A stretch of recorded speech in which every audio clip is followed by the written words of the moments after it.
Hello student, हम लोग product of two matrix देखते हैं। ठीक है, दो अवयवों का गुणन, कैसे दो अवयवों को हम एक दूसरे में गुणा कर सकते हैं, हम लोग उसको देखते हैं। जैसे मान लीजिए एक अवयव दिया है हमें 1 2 3 2 1 2 3 2 1। एक अवयव भी दिया है 2 2 1 1 2 2 3 2 1। ठीक है, दो अवयव दिया है, तो क्या इनका गुणन संभव है? हाँ, इनका गुणन संभव है। कैसे? देखिए, ये जो अवयव है ये भी 3x3 का है और ये भी अवयव जो है वो भी 3x3 का है। जब दोनों अवयवों की कोटि समान होती है तो उनका गुणन क्या होता है? संभव होता है। देखिए, अवयव को हम लोग इंग्लिश में क्या बोलते हैं बच्चों? मैट्रिक्स बोलते हैं। क्या बोलते हैं? मैट्रिक्स। तो इन दो अवयवों का गुणन संभव है। कैसे गुणन करते हैं हम लोग उसको देखते हैं। देखिए, इधर समझ लेते हैं पहले। जैसे दो अवयव मान लीजिए ए दिया है, मान लीजिए 1 कुछ मान लीजिए ये दिया है 1 2 3 2 4 1 7 2 1। ठीक है, यहाँ पे एक अवयव बी दिया है 3 2 7 2 1 4 2 2 1, कुछ भी मान लीजिए दिया है बच्चों। ये जो लाइन लिखी होती है इसको हम लोग R1 कहते हैं। R1 मतलब क्या होता है बच्चों? रो। ठीक है, और C1 मतलब क्या होता है? कॉलम। ठीक है, रो को हम लोग हिंदी में क्या बोलते हैं? पंक्ति, और कॉलम को क्या बोलते हैं? स्तंभ। ठीक है, स्तंभ। रो को क्या बोलते हैं? पंक्ति, और कॉलम को क्या बोलते हैं? स्तंभ। ठीक है, तो देखिए ये R1 हो गया, ये क्या हो गया बच्चों? R2 हो गया, ये क्या हो गया? R3 हो गया। ठीक है, फिर ऐसे देखिए C1 C2 C3। ठीक है, मुख्य इनमें दो ही बातें हैं। R1 को हम लोग रो कहते हैं और C1 को हम लोग क्या कहते हैं बच्चों? कॉलम कहते हैं। ठीक है, जो R1 होता है वह कैसे होता है? हॉरिजॉन्टल होता है। ठीक है, और C1 कैसे होता है? ये वर्टिकल होता है। वर्टिकल को हम लोग हिंदी में क्या बोलते हैं बच्चों? ऊर्ध्वाधर, जो ऐसे रेखा होती है, ऐसे। ठीक है, और हॉरिजॉन्टल कैसे होती है? वो ऐसे एक्स एक्सिस पे होती है, एक्स एक्सिस। और हॉरिजॉन्टल कैसे होती है? Y axis. ठीक है, ये दो बातें होती हैं। तो देखिए इनका जो गुणन है, इनका क्या तरीका है। तो देखिए, हम लोग जानते हैं ये R1 है, ये पूरा R1 है, ये पूरा क्या है बच्चों? R2 है, ये पूरा क्या है? R3 है। ठीक है, ये क्या चीज है? सेम चीज, इधर R1, ये R2 और ये R3। C1 कैसे होता है? ये वर्टिकल होता है, ऐसे होता है C1 C2 C3। तो तरीका क्या है गुणन का? R1 रो लेते हैं, तो दूसरे वाले पंक्ति का क्या हम लेते हैं? दूसरे वाले जो अवयव है उनका क्या लेते हैं? कॉलम लेते हैं। ठीक है, देखिए R1 C1 जो रूल चलता है वो कैसे चलता है? वो भी 3x3 की मैट्रिक्स आएगी, ये तो क्लियर है, इसमें कोई डाउट नहीं है। देखिए R1 C1 पहले चलता है कैसे? R1 C1, फिर R1 C2 R1 C2, मतलब जो R1 है उसका गुणा पहले C1 पूरे कॉलम में कर लेंगे, फिर R1 का गुणा पूरे C2 कॉलम में कर लेंगे, फिर R1 का गुणा पूरे C3 कॉलम में कर लेंगे। तो देखिए R1 C1 R1 C2 R1 C3। ठीक है, ये रूल चलता है। फिर क्या चलता है? पहला रो तो हो गया, अब सभी रो को हम लोगों ने सभी कॉलम से गुणा कर लिया। अब फिर दूसरे रो को लेंगे, फिर से सभी कॉलम से गुणा करेंगे। तो देखिए R2 C1 R2 C2 R2 C3।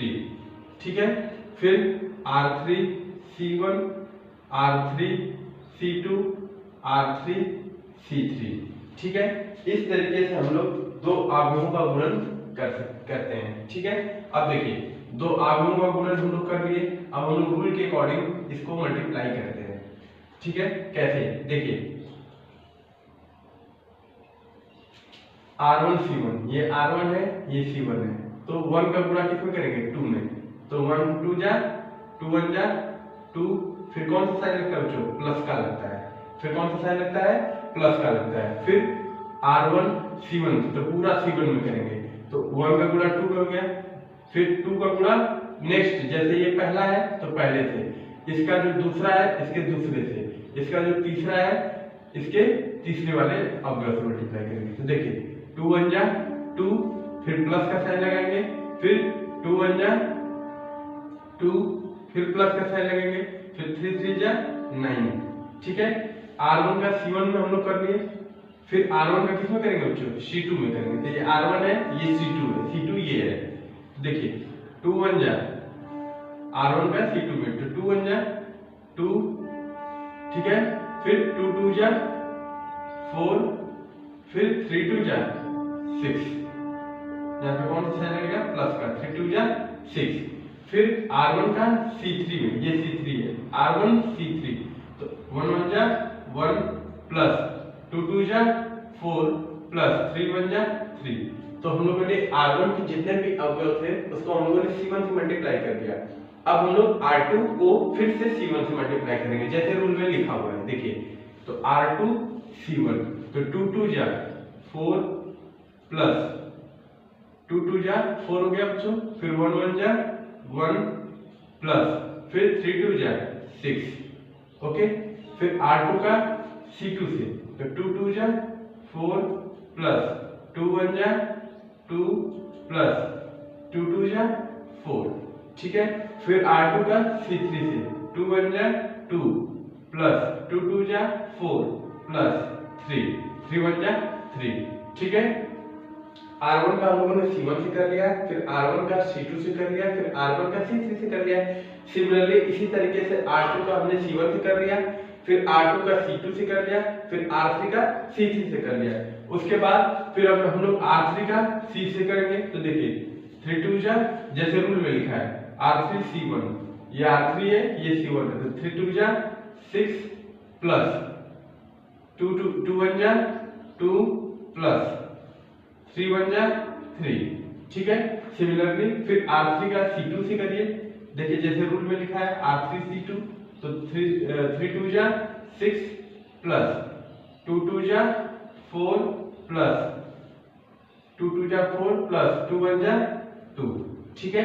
फिर R3 का C3 से, देखिए लास्ट में जो लिखा है R3 C3, तो 3 1 जा 3 प्लस 2 2 जा 4 प्लस 1 1 जा 1, ठीक है।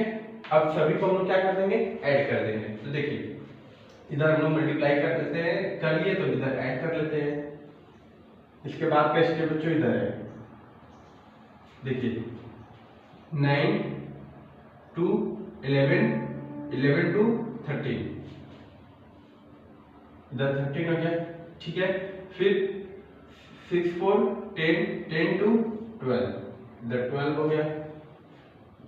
4 3 7 1 8 8 इधर हो गया बच्चों। फिर 6 4 10 1 11, ठीक है। 4 4 8 8 2 10, ठीक है। 4 3 7 7 2 9, उसके बाद 6 2 8 8 2 10 1 11, फिर 4 2 6 6 2 8, फिर 4 3 7 7 1 8।